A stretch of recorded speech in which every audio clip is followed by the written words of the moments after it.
Haddaba waxaan rabnaa inaan wax yar halkan ku eegno taariikhdii iyo sooyaalkii madaxweynihii geeriyooday ee reer Iran ninka la yiraahdo Ibrahim Raisi oo la xaqiijiyay inuu ku geeriyooday shil diyaaradeed oo saacadihii ina dhaafay ka dhacay waddanka Iran.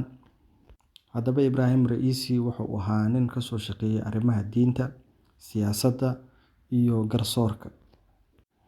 Wuxuu kaloo ahaa nin aad ugu dhow hogaamiyaha ruuxiga ah ee waddanka Iran ninka la yiraahdo Khomeini. Waxa uu dhashay 1960kii wuxuuna dhintay saacadihii ina soo dhaafay isla sanadka aan ku jirno ee 2024.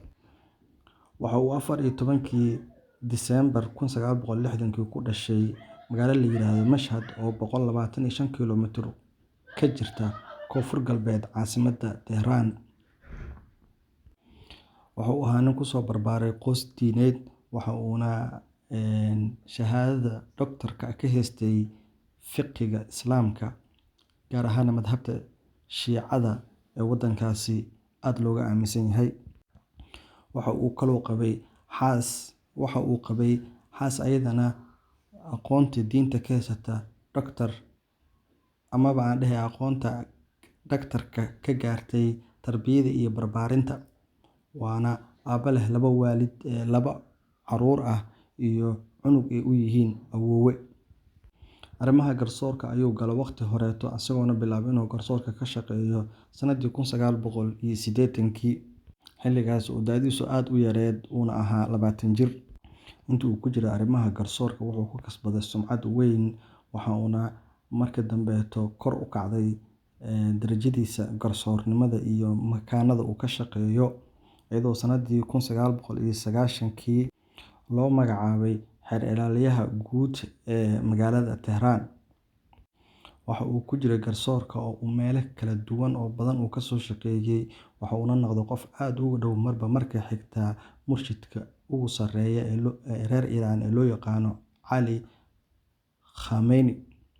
Waxaa kor u kacday kalsoonida uu ku qabo Cali Khamenei iyadoona sanadii 2016kii madax looga dhigay mu'asaso khayriyad diini ah oo leh miisaaniyad weyn waddankaasina aad looga yaqaano, taasoo milkisa in ka badan 30 shirkadood iyo warshado wax soo saara.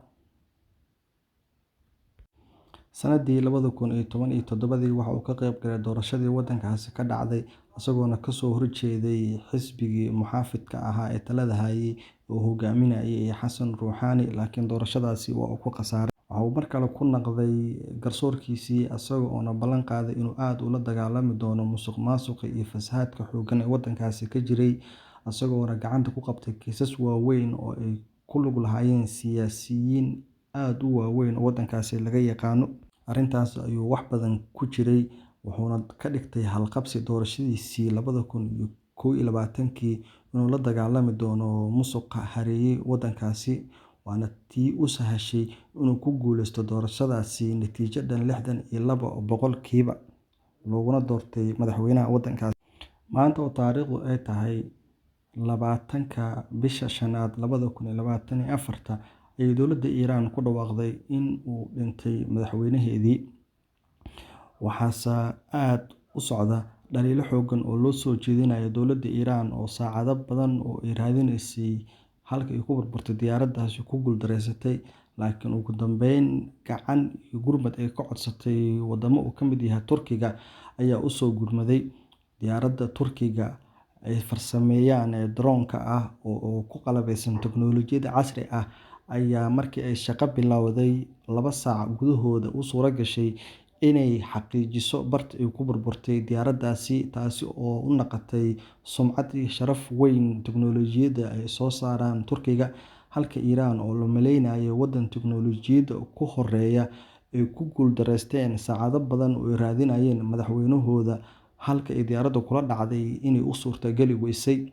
Dadka reer Iran ayaana isweydiinaya halka ay ka baxday teknoolojiyaddii iyo farsamadii casriga ahayd ee waddankaasi muddooyinkii dambe ku faanayay uu sheegay inay horumar weyn ka gaareen.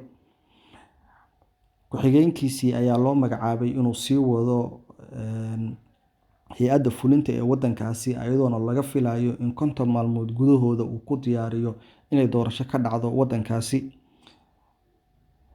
Weli lama oga waxa sababay diyaaradani inay tahay cilad farsamo in la soo riday, laakiin dowladda Israa'iil amaba gumeystaha Israa'iil aan dhehe oo aad isku hayaan wadanka Iiraan ayaa iska fogeysay inay ku lug lahayd soo riditaanka diyaaraddaasi. Waxaa weli laga warsugayaa dowladda Iiraan oo wado baaritaano waxyaabihii sababay inay tahay cilad farsamo ee ku timid diyaaraddaasi, inay jiraan gacmo shisheeye oo ku lug leh oo sabab u ahaa inay diyaaraddaasi burburto.